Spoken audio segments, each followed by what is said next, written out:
Peace,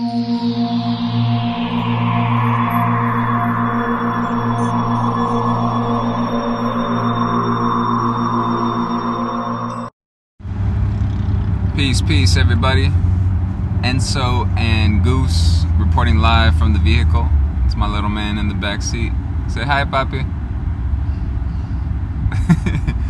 How old are you, Papo? 2. Yep, he's 2 years old. He's a little man. The golden era of indigo children. It's a beautiful thing to experience. Having a little one that you can show life and teach and ask him for cranberries. One of his favorite snacks is dried cranberries. I gotta start them young. Teaching them young, take care of their temple, respect their bodies, be physically fit. My wife and I, we started working out more often recently, and he joins us and he'll be doing squats and iron crosses and a bunch of different exercises because he sees us doing it. When kids teach you so much, you know, you can preach and preach and preach.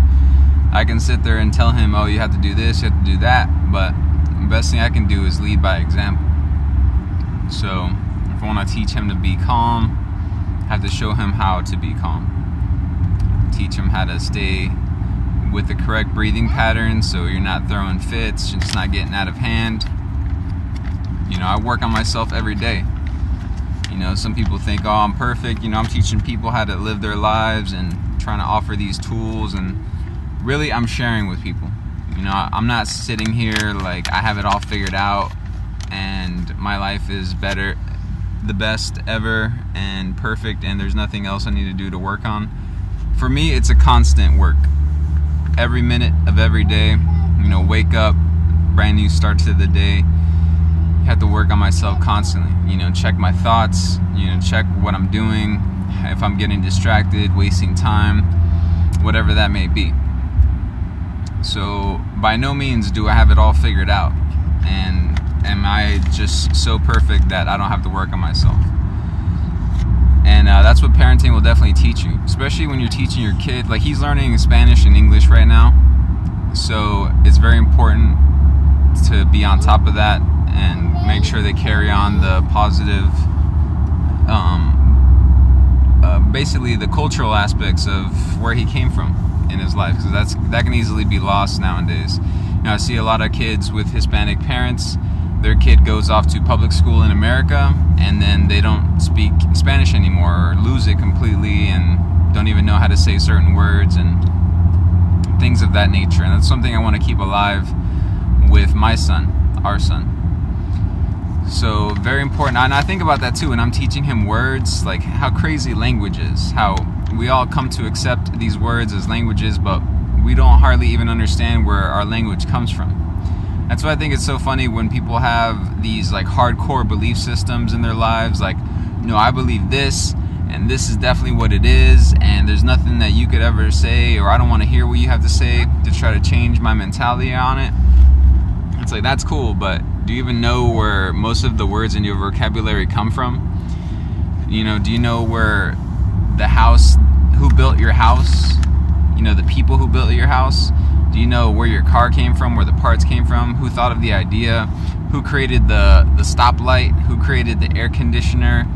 You know, who created the world around you? Who thought of the idea of having roads? You know, all these things, we just live our lives like, oh, hardcore belief systems, BS. And, you know, oh, yeah, I believe this, I believe that. But I don't even know, the etymology of the word Wednesday, and why it's even called Wednesday, or why I told my kids that it's called Wednesday. And I think we lose too much of the world by just accepting what came before us and then passing it along. That's why I want to teach my son, and I am teaching my son, to question things. You know, not just, oh, you know, it's Wednesday, son. That's what we call it, and that's all it is to it. Why, Dad? It's 'cause I said so. No, it's not 'cause I said so. That's one of the most ignorant things you can say to a child, a curious child. You're actually doing an injustice to the future by telling the kid, 'cause I said so. if you can't think of something, your kid's probably asking you a legit question, because it's making you think. Some people get frustrated. Some people in this society don't even want to think. And they get all frustrated. Oh, this kid's making me think. Or he's like questioning why I'm saying something. Yeah, kids, they're born. You know, you're fresh, clean slate. You're born. You're supposed to be questioning things. That's a part of life. You know, why just accept blindly what someone else is saying? You know, even if they are your parent. Respectfully, of course. So keep that in mind. I mean, even when you talk to your friends, talk to other people, you know, it's not offensive to question people. It's all about how you do it, your tonality of voice, and how you approach people with the intention. There's a lot of things that I want to get educated on, things I'm curious about that I don't know about, and I'll ask questions. Why not? You know, why just accept something and say, okay, yeah, sure, that's great, or just yes it to death, when you really don't even really like it that much, or when you don't fully understand it. You're not doing yourself any favors or the generations to come. So please have respect for your children and the younger generations. Respect curiosity. You know, respect their questioning of things. If your kid asks why a million times, it doesn't matter. My kid asks why a lot. You know, I'll say something, then he'll be like, but why? And then I'll be like, because this. And then he'll say, why? And then I'll just keep going and going and going. Now, if you do that with most people, with their belief systems, they start getting shaky, or they start getting red in the face, or they don't even know how to answer you, because a lot of those people haven't even asked themselves those basic questions to go deeper and deeper and deeper to the source of that belief system. Because a lot of our belief systems sit on very crumbly, shaky foundations. And a lot of people don't even want to know about that. They just want to think, okay, I believe this. Let me just fit this into my pattern of life and then go on living my life around that pattern. But guess what? You got to question things. You got to question yourself. That's how all the great minds in history have made such a huge impact.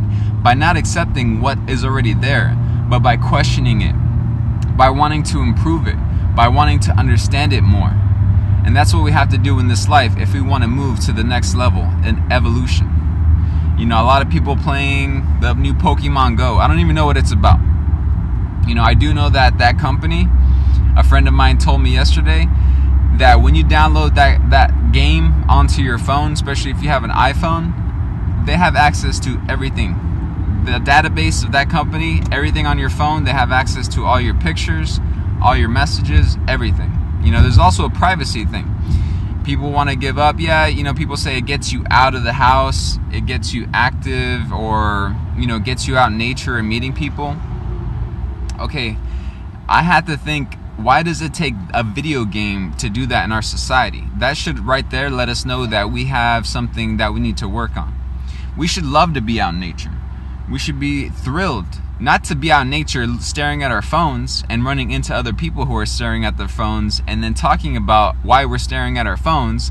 We should be out in nature, observing patterns, observing nature, happy to be out in the springs, in the oceans, in the mountains, and meeting people there and exchanging things that we've learned about survival, or how I conquered this trail better than the next.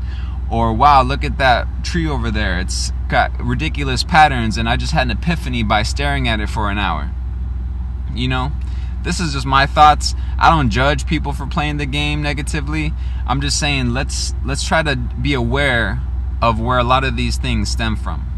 This message, as all my messages, are always intended with much love. I hope to learn from you, and I hope you learn something from me, even if it's one little thing. My intention is just to make people think and have an outlet to express myself directly from my heart. Thank you guys for listening. Have a beautiful day full of love. Say bye, Enzo.